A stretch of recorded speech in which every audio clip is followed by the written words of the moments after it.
రూపాయలు. నాణ్యమైన వైద్య సేవలు అందించేందుకు వైసీపీ ప్రభుత్వానికి మనసు రాలేదని ఏపీ వైద్య ఆరోగ్య శాఖ మంత్రి సత్యకుమార్ అన్నారు. ప్రజల ఆరోగ్యం కోసం భవనాలు నిర్మించలేకపోయిందని విమర్శించారు. పెదవాల్తేరు వద్ద నిర్మించిన ఆయుష్మాన్ ఆరోగ్య మందిర్ను మంత్రి ప్రారంభించారు. రాష్ట్రంలో ప్రతి పేదవాడికి మెరుగైన వైద్యం అందించాలన్నదే ప్రభుత్వ లక్ష్యమన్నారు. ఈ పేరు మామూలుగా మనుషులకు అర్థం కాకపోవచ్చు.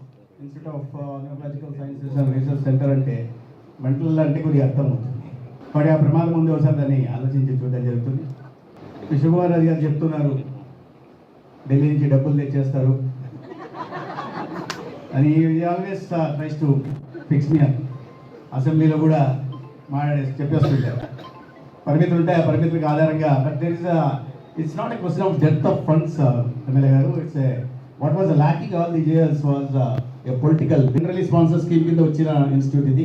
30 కోట్లు 10 కోట్లు ఇన్ఫ్రాస్ట్రక్చర్ కోసం కానీ 20 కోట్లు ఇన్ఫ్రాస్ట్రక్చర్కి 10 కోట్లు ఎక్విప్మెంట్ కోసం 7 సంవత్సరాలు ఒక చిన్న భవనాలు నిర్మించుకోవడానికి సమయం 72,000 73,000 ఎస్ఎఫ్టీ.